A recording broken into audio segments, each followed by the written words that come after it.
Je me présente, je suis Madame Herblot et j'habite la cité depuis 1968, c'est-à-dire ça fait 40 ans. J'ai vu monter tous les bâtiments où vous habitez. Voilà, je m'appelle Bakali Kassimi Mohamed. Je suis né au Maroc en 1946. J'ai 64 ans, 65 ans. Je suis arrivé en France à l'âge de 18 ans. Et exactement à la Coudray en 66. Avant qu'il soit construit le groupe HLM où on se trouve.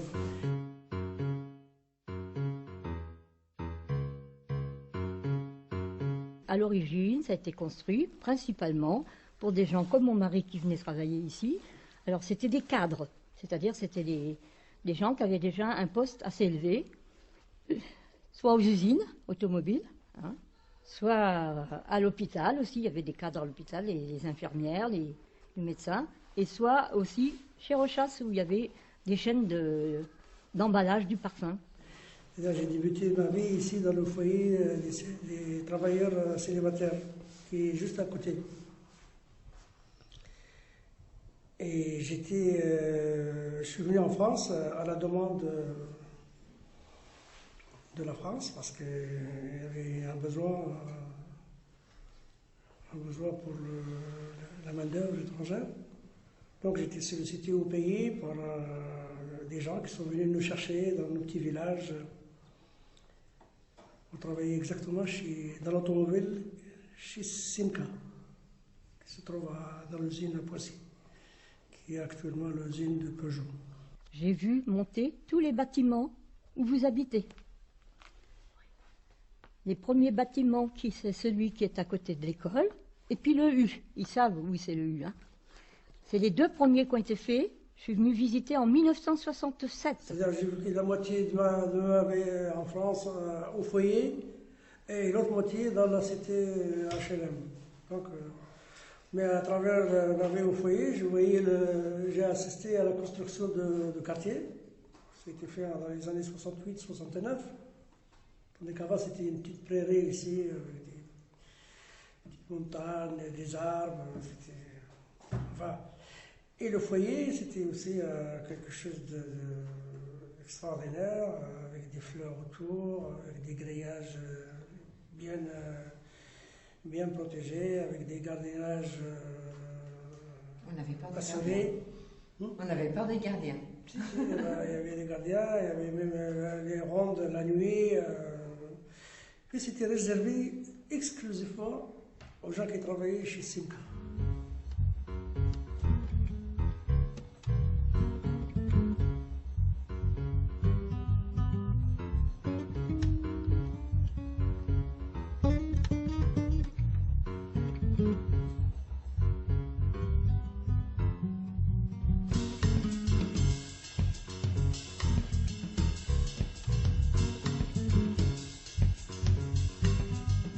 Quand je suis arrivée à la Coudray en 68, il n'y avait aucun commerçant. C'était des camions qui venaient le matin apporter le lait, les légumes, c'était les gens du coin qui étaient maraîchers, qui venaient vendre leurs légumes. Il y avait un laitier qui descendait de Feucherolles, il y avait encore, on servait le lait comme ça, c'était sympa. Parce qu'il n'y avait pas de boutique, hein. Le pharmacien n'existait pas, ceux qui ont connu la boutique de l'épicier, ça n'existait pas, ça n'était pas fait. Mais c'était folklore quand on est arrivé. Faire la queue comme pendant la guerre derrière. Ben oui, tout à fait, pour avoir à manger, quoi. Madame Cocal, on est arrivé à la Coudray donc en 1975 par mes parents qui ont le même cas que M. Bekali pour une activité professionnelle, pour pouvoir effectivement gagner de l'argent et pour pouvoir vivre. Donc j'ai grandi ici, j'ai étudié ici, je me suis mariée, je suis partie. Et comme ce quartier me tenait à cœur et que je voulais revenir pour un rapprochement familial, je réhabite effectivement sur ce même quartier. Je m'appelle Mohamed Bouznada et je suis arrivé à la Coudray un 15 octobre 1979. Donc ça fait 31 ans que je suis là. Donc je suis venu dans le cadre d'un travail sur Peugeot, actuellement Peugeot, et puis depuis je suis resté au même endroit pendant 31 ans. Mes enfants étaient tout petits encore, donc nous sommes arrivés en famille. Et le résultat, c'est qu'aujourd'hui, je suis à la retraite et je suis grand-père. Monsieur Bekele l'a vécu en adulte, moi je l'ai vécu en enfance. Donc j'ai connu l'école primaire. Effectivement, sur à l'époque, quand on arrivait de 75 vers les 84 avant le collège, il y a quand même une solidarité entre habitants, c'est-à-dire que nous, on était pratiquement les seuls, on n'était pas beaucoup d'étrangers ici, il y avait beaucoup une population française, et donc on a été aidés, épaulés, aussi bien financièrement que dans l'aide, rien que de voir, par tous les habitants qui habitaient, par exemple, dans ma cage d'escalier. Je m'appelle Taoufik Bouznada. Donc premier souvenir quand je suis arrivé à Coudray, donc je faisais partie des bagages quand on est arrivé en 79. Premier choc, on va dire, parce qu'on venait quand même d'un quartier qui était situé à Dreux, et on est arrivé sur un quartier qui était vraiment cosmopolite. Bon, cosmopolite, mais plus, on va dire, blanc. Pour parler franchement, c'était blanc. Et j'avais remarqué qu'on était quand même que quelques familles, on doit être 5-6 familles issues de l'immigration. Et je parle nord-africaine, parce que de l'immigration italienne, espagnole, portugaise, il y en avait ici aussi. Mais voilà, donc on n'était pas des caucasiens, on était des nord-africains, et ça m'avait marqué, parce qu'on était vraiment très très peu de familles. Et c'est vrai que c'était une époque où il y avait une ambiance, je dirais pratiquement festive, parce qu'effectivement on se côtoyait entre enfants, on jouait devant la maison, c'est-à-dire qu'on avait le droit de jouer juste devant, dans le parc, pas de l'autre côté de la route. C'était une époque heureuse. L'intégration a été facile dans un sens, c'était par le foot. Tous les enfants jouaient au foot. Donc l'école, après l'école, c'était tous les jours football, partie de football, on jetait les cartables et puis on jouait jusqu'à 5h, 6h avant d'entrer à la maison.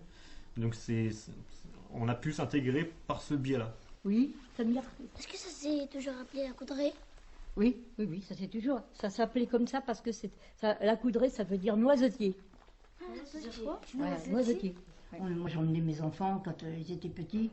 On prenait mon fils handicapé, le mangeait, une couverture, et on allait manger dans les champs ou à la forêt de Feucherolles. Il y a la ferme à Poncy, on mangeait là. Il y avait une cressonnière en plus. On ramassait du cresson.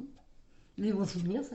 Et là, tout de suite après le grillage qui est là, on avait des champs de poires ici, des cerises juste là, des poires encore là, on avait des poires là-bas avec des cerisiers sauvages, on avait des framboisiers un petit peu plus loin, derrière on avait des fraises, on avait, il y avait de tout, toute la variété de fruits possibles, c'était que des vergers en fait, que des vergers. Et à l'époque où c'était mûr, les enfants, ils passaient des fois, ils allaient ramasser. Ils n'avaient pas le droit, mais ils allaient quand même cueillir des cerises.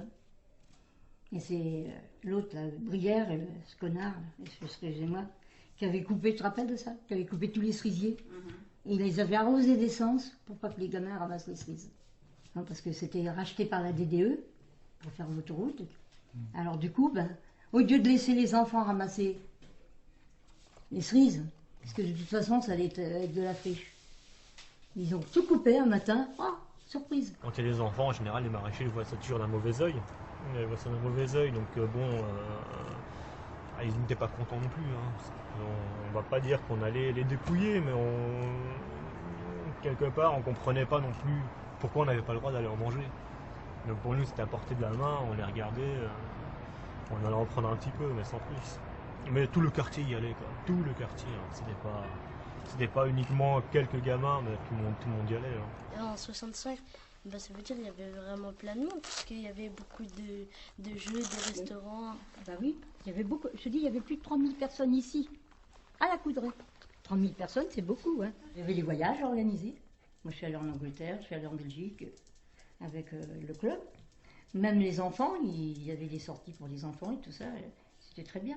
Il y avait un petit club pour les vétérans pour jouer aux cartes, au tarot, au Scrabble, dans un appartement. Et puis les gens se faisaient un café, un thé, puis goûter ensemble. Ça leur passait une après-midi. On avait quand même une annexe de la mairie, on avait donc des assistantes sociales qui venaient ici, on avait un club de quartier qui était assez vivant et qui qui regroupait toutes les tranches d'âge. On avait une fête foraine qui venait tous les ans au mois de mai.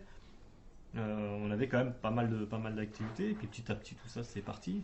On m'a montré une photo aussi où il y avait des majorettes. Vous avez connu ça? Oui, Ouais. il y avait la Saint-Louis qui passait, avec Il les y avait majorettes et des tout. majorettes. Moi, j'ai jamais connu ça, mais on m'a montré des photos. Oui, ben, il y avait ça, il y avait une chorale aussi.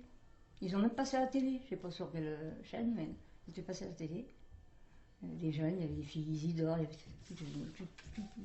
non, il y avait beaucoup d'activités. Puis il y avait la fête d'été, hein, enfin, du quartier et tout. C'était bien. Il y avait le mat de cocagne, il y avait les autotamponneuses, ils venaient s'installer. Vous n'avez pas connu? Hein, t'as connu toi? Oui. Ils venaient, les manèges et tout. Il y avait un podium, il y avait un crochet pour les gens qui voulaient chanter et tout. C'était pas comme ce qu'ils font maintenant, le karaoké, maintenant. À l'époque, ils montaient sur le podium, puis ils chantaient et tout. Bon, ben, les gamins, ils étaient contents, ils gagnaient un lot et tout. Les magremains faisaient beaucoup de pâtisseries, tellement de pâtisseries. Tout le monde participait, hein. Il y avait une bonne ambiance. Hein. Quand on était arrivé à la Coudray, hein, il y avait déjà 2 bandes constituées. Donc une qui était plutôt assez costaud, où c'était vraiment des armoires à glace qui étaient sur l'avenue de la Coudray. Et on avait aussi une bande qui était sur la rue des Mignots. Et à l'extérieur du quartier, c'était si tu rentres à la Coudray, tu ressors en slip, quoi. Et tout le monde, hein, moi, au collège ou au lycée, c'était toujours comme ça. La Coudray était perçue comme un coupe-gorge, en fait. Et même s'il se passait rien de particulier, c'était perçu comme ça. C'était quand même un quartier comme un autre, hein, avec des hauts et des bas, mais pas vraiment des bas comme on en voit. Aujourd'hui, dans toutes les cités, on voit des situations assez difficiles, assez pénibles, qu'on n'imaginait même pas. Mais aujourd'hui, c'est tout à fait autre chose. Alors donc à l'époque, c'était des jeunes entre eux, une petite bagarre par-ci, par-là, c'est tout à fait logique, c'est tout à fait normal. Les gens ils font leurs armes pour affronter la vie, c'est comme ça. Nous, ça nous amusait, donc ça nous permettait pour pouvoir faire des tours de mobilette ou des choses comme ça, on collait les bandes, on leur rendait des petits services et puis en échange, on avait des tours de mobilette, c'était sympa.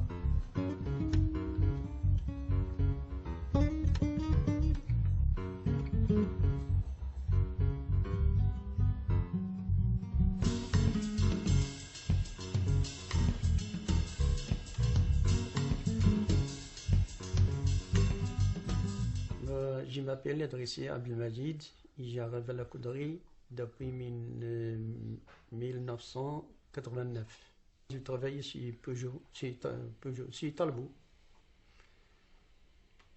Et maintenant je suis là, je suis en retraite et je suis toujours là. Donc je me présente, je m'appelle Hicham El Idrissi, donc fils de Abdelmajid El Idrissi, donc arrivé ici en octobre 89 avec la famille, donc né à Paris dans le 11e, et vécu dans un studio, et donc suite à la demande de logement que mon père a effectué parce que l'agrandissement de la famille s'agrandissait, on est venu ici à la Coudray, donc ça fait un peu plus de 21 ans, voire bientôt 22 ans. On est arrivé, paf, nouveau, des couleurs déjà, de la verdure et en même temps des habitants très chaleureux, des voisins qui sont arrivés dès le premier jour nous dire bonjour, bienvenue, nous aider au déménagement, à l'emménagement, et voilà, une ambiance conviviale et familiale. Dans les années 80, il y a eu un remaniement chez Peugeot, il y en a beaucoup qui ont acheté et fait construire des maisons. Hein. Alors ils sont partis. L'usine a sollicité à la mairie de ramener ces ouvriers qui sont loin de l'usine, à les rapprocher dans la cité. Nous, quand on est arrivé à la Coudray en 1989, les cadres étaient quasiment tous partis. Restaient quelques enfin après, bon, les cadres de Peugeot, je parle bien. Par contre, au niveau socio-professionnel, catégorie socio-professionnelle, on avait un peu de tout. On avait un policier qui habitait là, sur la petite allée du 3. On avait des infirmiers, on avait des gens en médecine. Bon, on avait un cabinet médical, bien sûr, et dentaire, et infirmier. Donc on avait un peu tout type de profession présentes sur le quartier. Pas forcément que des ouvriers. C'est comme dans toutes les cités de France, c'est venu progressivement. Les cadres partaient, sont remplacés par des familles ouvrières, des familles nombreuses en plus. dans la mesure où il y a une loi, d'après ce que j'ai entendu, j'ai pas vu la loi, mais j'en ai entendu parler, qui permettait aux allocations familiales de verser les APL directement aux bailleurs.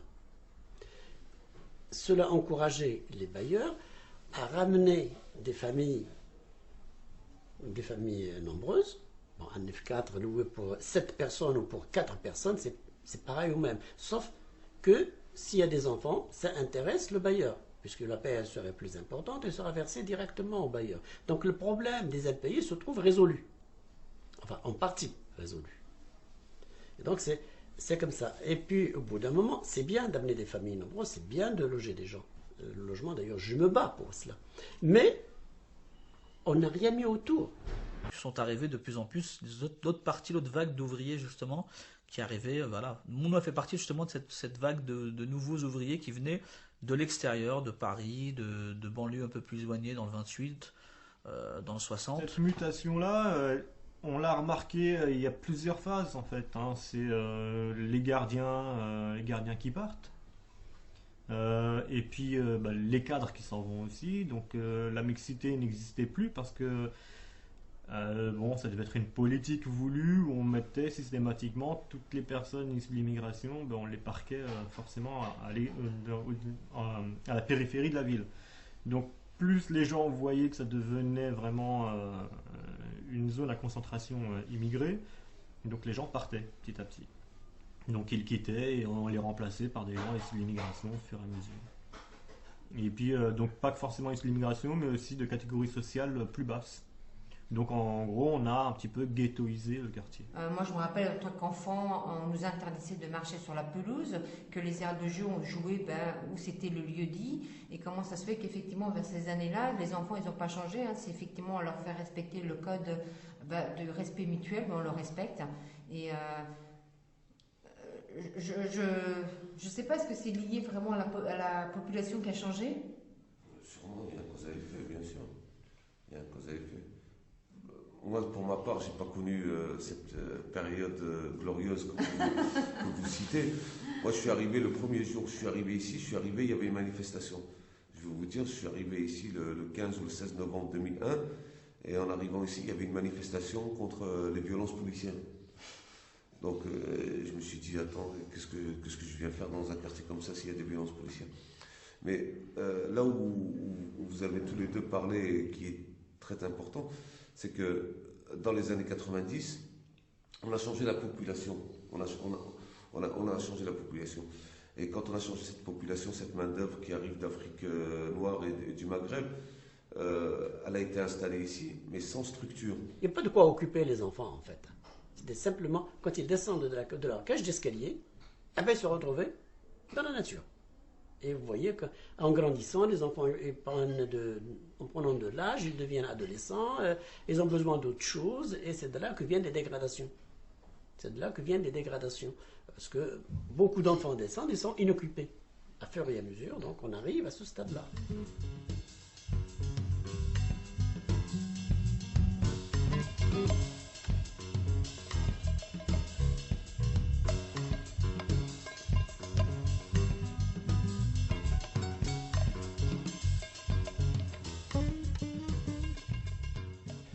Je suis arrivé en 89, donc il y a plus de 20 ans. Voilà. Ouais. Et je suis resté jusqu'en 2006. Donc ça 2006 fait 17 ou 18 ans. Enfin, fin 2006. Ouais. Je se trouve un petit peu par hasard, en fait. Hein. Je cherchais un endroit pour m'installer, puis ça s'est fait ici, en fait. Donc je cherchais, oui, mais je cherchais un quartier populaire sympa. C'est l'impression que j'avais du quartier. Donc. Vous pouvez nous raconter vos débuts de pharmacien à la Coudray? Comment ça s'est passé? Ça fait cambrioler du mois. Hein oui, au début, j'ai eu... 3 fois dans le même mois, je crois. Oui, parce que la pharmacie n'était pas du tout protégée. En fait, il y avait des accès vitrés à l'époque. Et il y avait une petite équipe de bras cassés, effectivement, qui me faisait des visites la nuit. Et bon, après, on a résolu le problème en renforçant la pharmacie. Non, mais ça n'a pas toujours été très rose. Hein. Oh non, hein.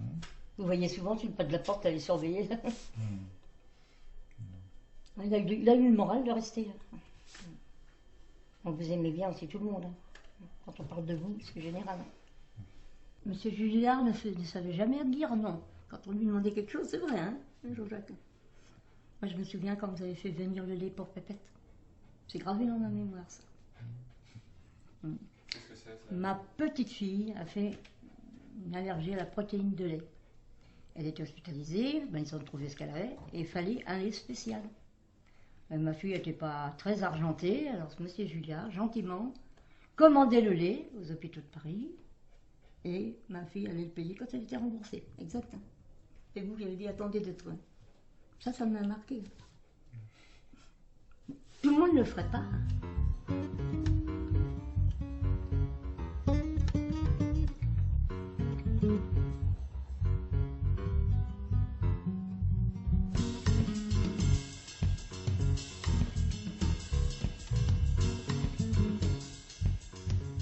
Je suis arrivé, et je crois que je dois être le dernier à avoir signé un bail en novembre 2001. Donc, à faire savoir que France Habitation avait décidé de ne plus relouer les logements depuis 1997. Donc, par mutation professionnelle, moi j'arrivais du nord de la France, d'une ville qui s'appelle Dunkerque. Et la seule proposition de logement qu'on m'ait faite, c'était ici à la Poissy-la-Coudray. À vrai dire, quand je suis arrivé, j'avais dit je reste ici juste pour une quinzaine de jours ou un mois ou 2 mois, le temps que je trouve. Je dis j'habiterai pas une cité comme ça. Et puis au fur et à mesure du temps, j'ai découvert des habitants extraordinaires, des gens formidables. Avant les années 2000, et on s'aperçoit que le quartier se dégrade parce que avant on avait des roses, on avait des fleurs, on avait plein de choses, on ne pouvait pas marcher sur les pelouses sans nous faire courser par le régisseur, il nous courait après, hein. Il nous voyait poser un pied sur le gazon, il fallait courir plus vite, sinon on se faisait tirer les oreilles. La présence des gardiens ici était très forte. C'est-à-dire que nous, en tout cas où j'habitais, il y avait le gardien à l'entrée du bâtiment 20, qui était quelqu'un d'assez rigoureux, très strict, mais à la fois très sociable. C'est-à-dire qu'il pouvait être là, il pouvait aider, donner un coup de main. Et là, plus personne. Disparition. La loge du gardien fermée. Puis la deuxième loge du gardien, et la troisième. Puis on n'en a resté qu'un seul. Et le pauvre était débordé de partout. Et puis, voilà, il était complètement, voilà, il est submergé, il n'arrivait plus à comprendre. Les gens se plaignaient de certains entretiens qui n'étaient pas faits. Puis à un moment, disparition des gardiens pendant un petit temps. Les poubelles qui sont ramassées de moins en moins souvent. On finit par nous amener une benne. Et puis c'est des immondices partout. Et l'abandon quasiment total des services municipaux qui ne passent plus dans le quartier. Donc petit à petit, on voit, c'est des petites étapes, mais on voit le quartier se dégrader petit à petit jusqu'à ce que on se rend compte que le gazon n'est plus tondu. Bon, ça, on l'a constaté. Donc il y avait des rumeurs déjà qui arrivaient à nos oreilles, comme quoi le quartier allait être rasé. Bon, ce ne sont que des rumeurs. Monsieur le maire, en 83, il voulait déjà détruire la Coudray. À une réunion au club, il avait dit, moi la Coudray, 83. Moi, quand il me voyait arriver, il se disait ça va encore être chaud. Je pouvais pas le voir. La manière qu'il nous a boosté, hein, en nous disant qu'on était des illettrés, des cas sociaux, des gens sales, c'est bien. Hein. Mon mari qui a travaillé 40 ans à Poissy, quoi. Tous ces gens-là qui ont travaillé, ils ont fait la richesse de Poissy. Tu n'es pas d'accord? Hein? Déjà à l'époque, c'était au début des années 90, ils avaient décidé de ne pas relouer une partie de ces logements. Donc à mon avis, il y avait déjà anguilles sous roche à l'époque. Et quand les gens partaient, ils muraient l'appartement. Hein. Les plaques de fer, je ne sais pas quand est-ce qu'ils les ont mises. Ça a changé effectivement quand on est parti au collège. La population a changé, comme a dit M. Bakeli. Et finalement, on s'est retrouvés un petit peu cloîtrés les uns dans nos maisons. Et on s'est moins fréquentés en tant qu'habitants jusqu'au jour où on s'est rendu compte que finalement... les bâtiments se muraient au fur et à mesure les uns après les autres. On se demandait qu'est-ce qui se passait, on n'avait aucune information.